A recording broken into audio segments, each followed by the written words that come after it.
Bonjour bien-aimés dans le Seigneur. Aujourd'hui, nous allons partager sur Mon maître tarde à venir. C'est dans quelques instants après les génériques. Que le Seigneur vous bénisse. Parole éternelle. Terre. Mon maître tarde à venir. Nous allons prendre Luc 12, 43 à 48 et nous allons faire la lecture. Así será, así será, como un rayo, en diferentes partes del mundo, en diferentes iglesias, en diferentes partes. Vamos, Shelly Belén. Du milieu de la foule, quelqu'un dit à Jésus: Maître, dis à mon frère de partager avec moi notre héritage. Ô homme, qui m'a établi pour être votre juge ou pour faire vos partages? Gardez-vous avec soin de toute avarice, car la vie d'un homme ne dépend pas de ses biens, fût-il dans l'abondance. Les terres d'un homme riche avaient beaucoup rapporté, et il raisonnait en lui-même, disant: que ferai-je, car je n'ai pas de place pour serrer ma récolte. Voici, dit-il, ce que je ferai. J'abattrai mes greniers, j'en bâtirai de plus grands, j'y amasserai toute ma récolte et tous mes biens. Puis je dirai à mon âme: mon âme, tu as beaucoup de biens en réserve pour plusieurs années. Repose-toi, mange, bois et réjouis-toi. Mais Dieu lui dit: insensé, cette nuit même ton âme te sera redemandée. Et ce que tu as préparé, pour qui cela sera-t-il? Il en est ainsi de celui qui amasse des trésors pour lui-même et qui n'est pas riche pour Dieu. Cherchez plutôt le royaume de Dieu, et toutes ces choses vous seront données par-dessus. Ne crains point, petit troupeau, car votre Père a trouvé bon de vous donner le royaume. Vendez ce que vous possédez et donnez-le en aumône. Faites-vous des bourses qui ne s'usent point, un trésor inépuisable dans les cieux, où le voleur n'approche point et où la teigne ne détruit point. Car là où est votre trésor, là aussi sera votre cœur. Que vos reins soient sains et vos lampes allumées. Et vous, soyez semblables à des hommes qui attendent que leur maître revienne des noces, afin de lui ouvrir dès qu'il arrivera et frappera. Heureux ces serviteurs que le maître à son arrivée trouvera veillant. Je vous le dis en vérité, il se scindra, les fera mettre à table et s'approchera pour les servir. Qu'il arrive à la deuxième ou à la troisième veille, heureux ces serviteurs s'il les trouve veillants. Sachez-le bien, si le maître de la maison savait à quelle heure le voleur doit venir, il veillerait et ne laisserait pas percer sa maison. Vous aussi tenez-vous prêts, car le Fils de l'homme viendra à l'heure où vous n'y penserez pas. Alors Pierre lui dit: Seigneur, est-ce à nous ou à tous que tu adresses cette parabole? Quel est donc l'économe fidèle et prudent que le maître établira sur ses gens pour leur donner la nourriture au temps convenable? Heureux ce serviteur que son maître à son arrivée trouvera faisant ainsi. Je vous le dis en vérité, il l'établira sur tous ses biens. Mais si ce serviteur dit en lui-même: mon maître tarde à venir, s'il se met à battre les serviteurs et les servantes, à manger, à boire et à s'enivrer, le maître de ce serviteur viendra le jour où il ne s'y attend pas, et à l'heure qu'il ne connaît pas, il le mettra en pièces et lui donnera sa part avec les infidèles. Le serviteur qui, ayant connu la volonté de son maître, n'a rien préparé et n'a pas agi selon sa volonté, sera battu d'un grand nombre de coups. Mais celui qui, ne l'ayant pas connu, a fait des choses dignes de châtiment, sera battu de peu de coups. On demandera beaucoup à qui l'on a beaucoup donné, et on exigera davantage de celui à qui l'on a beaucoup confié. Cette seconde épître, bien-aimés, je vous l'écris maintenant, dans les deux je stimule vos purs cerveaux par le moyen du souvenir, afin que vous puissiez prêter attention aux paroles lesquelles ont été dites autrefois par les saints prophètes, et du commandement de nous, les apôtres du Seigneur et Sauveur, sachant ceci d'abord, qu'il viendra au dernier jour des moqueurs, marchant suivant leur propre convoitise, et disant, où est la promesse de sa venue? Car depuis que les pères se sont endormis, toutes choses continuent comme elles furent depuis le commencement de la création. car de cela ils sont volontairement ignorants, de ce que par la parole de Dieu les cieux sont depuis les temps anciens, et que la terre se tenant hors de l'eau et dans l'eau, par lesquels le monde qui fut alors, étant submergé par l'eau, périt, mais les cieux et la terre, lesquels sont maintenant, sont retenus par la même parole, réservés au feu pour le jour du jugement et de la perdition des hommes impies. Mais, bien-aimés, ne soyez pas ignorants de cette seule chose, qu'un jour est pour le Seigneur comme 1000 ans, et 1000 ans comme un jour. Le Seigneur n'est pas tardif concernant sa promesse, comme quelques hommes estiment qu'il y a relâchement, mais il use de longanimité envers nous, ne voulant pas qu'aucun périsse, mais que tous parviennent à la repentance. Mais le jour du Seigneur viendra comme un voleur dans la nuit, en lequel les cieux passeront avec un grand bruit, et les éléments se dissoudront par une ardente chaleur, la terre aussi, et les œuvres qui sont en elle brûleront. Voyant alors que toutes ces choses seront dissoutes, quelle sorte de personne devez-vous être en tout saint comportement et probité, attendant la venue du jour de Dieu, dans lequel les cieux en feu seront dissous, et les éléments se fondront par la chaleur ardente.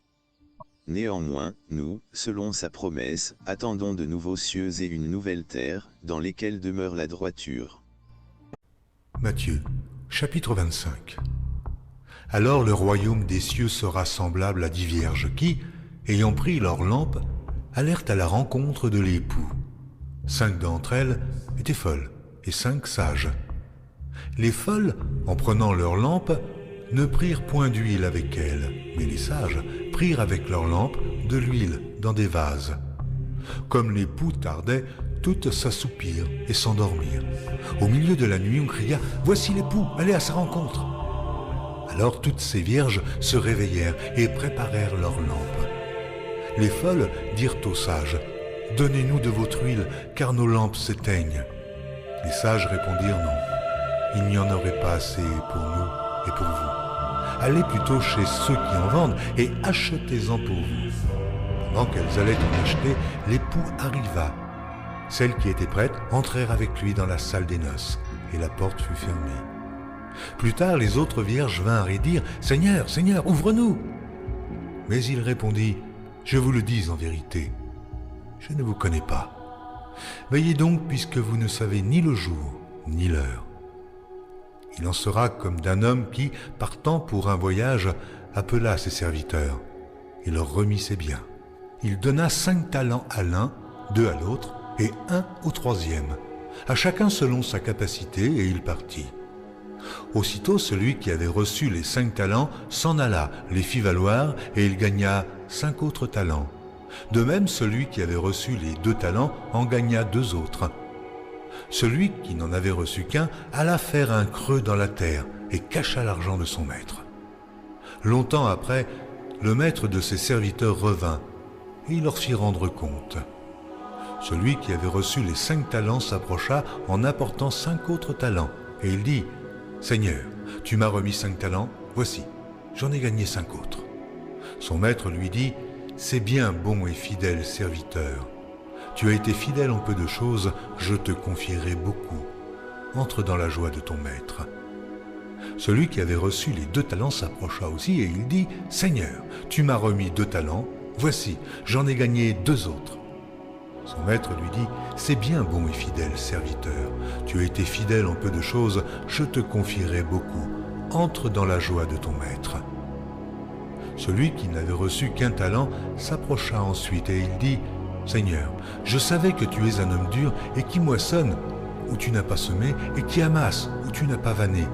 J'ai eu peur et je suis allé cacher ton talent dans la terre. Voici, prends ce qui est à toi. » Son maître lui répondit « Serviteur méchant et paresseux, tu savais que je moissonne où je n'ai pas semé, et que j'amasse où je n'ai pas vanné.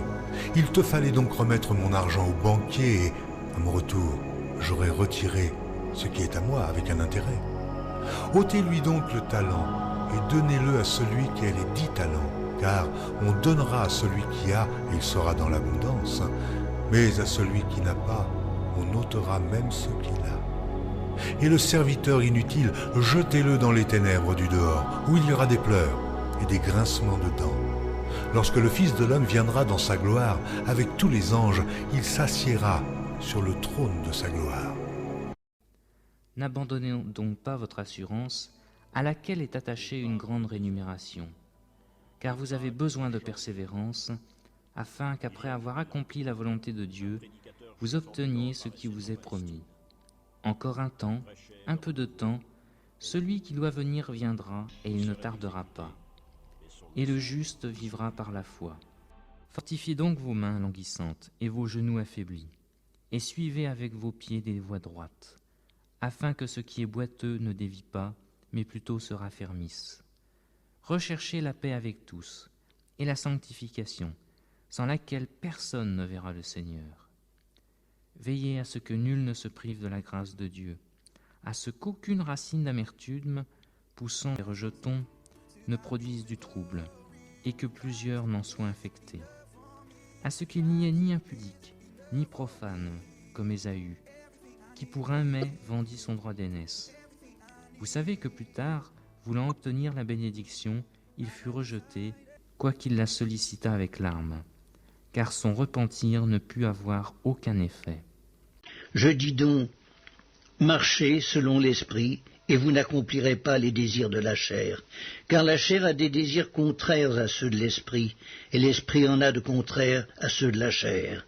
Ils sont opposés entre eux, afin que vous ne fassiez point ce que vous voudriez. Si vous êtes conduits par l'esprit, vous n'êtes point sous la loi. Or, les œuvres de la chair sont manifestes. Ce sont l'impudicité, l'impureté, la dissolution, l'idolâtrie, la magie, les inimitiés, les querelles, les jalousies, les animosités, les disputes, les divisions, les sectes, l'envie, l'ivrognerie, les excès de table et les choses semblables. Je vous dis d'avance, comme je l'ai déjà dit, que ceux qui commettent de telles choses n'hériteront point le royaume de Dieu. Si donc vous êtes ressuscités avec Christ, cherchez les choses d'en haut, où Christ est assis à la droite de Dieu. Affectionnez-vous aux choses d'en haut, et non à celles qui sont sur la terre, car vous êtes morts, et votre vie est cachée avec Christ en Dieu. Quand Christ, votre vie, paraîtra, alors vous paraîtrez aussi avec lui dans la gloire. Faites donc mourir les membres qui sont sur la terre, l'impudicité, l'impureté, les passions, les mauvais désirs et la cupidité qui est une idolâtrie. C'est à cause de ces choses que la colère de Dieu vient sur les fils de la rébellion, parmi lesquels vous marchiez autrefois, lorsque vous viviez dans ces péchés. Mais maintenant, renoncez à toutes ces choses, à la colère, à l'animosité, à la méchanceté, à la calomnie, aux paroles déshonnêtes qui pourraient sortir de votre bouche. Ne mentez pas les uns aux autres, vous étant dépouillés du vieil homme et de ses œuvres, et ayant revêtu l'homme nouveau, qui se renouvelle dans la connaissance, selon l'image de celui qui l'a créé.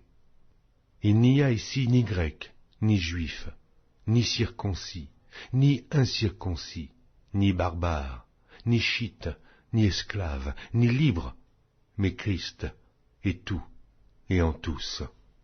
Ainsi donc, comme des élus de Dieu, saints et bien-aimés, revêtez-vous d'entrailles de miséricorde, de bonté, d'humilité, de douceur et de patience. Supportez-vous les uns les autres, et si l'un a sujet de se plaindre de l'autre, pardonnez-vous réciproquement. De même que Christ vous a pardonné, pardonnez-vous aussi. Mais par-dessus toutes ces choses, revêtez-vous de la charité, qui est le lien de la perfection. Et que la paix de Christ, à laquelle vous avez été appelés pour former un seul corps, règne dans vos cœurs, et soyez reconnaissants. Que la parole de Christ habite parmi vous abondamment. Instruisez-vous et exhortez-vous les uns les autres en toute sagesse, par des psaumes, par des hymnes, par des cantiques spirituels, chantant à Dieu dans vos cœurs sous l'inspiration de la grâce. Et quoi que vous fassiez en parole ou en œuvre, faites tout au nom du Seigneur Jésus, en rendant par lui des actions de grâce à Dieu le Père. Et maintenant, que tardes-tu? Lève-toi, sois baptisé et lavé de tes péchés en invoquant le nom du Seigneur. Bien-aimés dans le Seigneur, il ne serait pas bon de venir trop tard, comme les folles Il ne serait pas mieux pour vous de revenir trop tard. La Bible nous dit le souhait de Dieu est que nous tous nous puissions parvenir dans sa gloire. Mais il ne serait pas bon que vous reveniez trop tard. Voici l'occasion qui nous est donnée afin de pouvoir garder notre foi, notre vie dans le Seigneur. Voici l'occasion qui nous est donnée afin de se repentir et de revenir avec nos mains pures. Le Seigneur nous sanctifiera et nous participerons à sa table. Voici l'occasion qui nous est donnée afin d'abandonner et de servir pour que Dieu soit glorifié dans notre vie. Au lieu de se mettre à battre les autres, à haïr, à se torturer et à torturer les autres, à voler, à détruire, alors que ça c'est l'œuvre de l'ennemi. Le Seigneur nous a appelés pour connaître et de vivre dans le fruit du Saint-Esprit, d'avoir l'amour, la paix, la joie, la patience, la bonté, la bénignité, la fidélité, la douceur et la tempérance. Le Seigneur est en train de nous appeler à vivre sa vie qu'il nous a donnée gratuitement, car nous allons rendre compte de cela. C'est pourquoi, bien-aimés dans le Seigneur, en ce moment, revenez à lui et il reviendra à vous. Bien-aimés, au nom de Jésus-Christ, ainsi nous vous supplions, nous vous conjurons à revenir dans le Seigneur afin que vous soyez sauvés. Au nom de Jésus, que le Seigneur vous bénisse. Amen.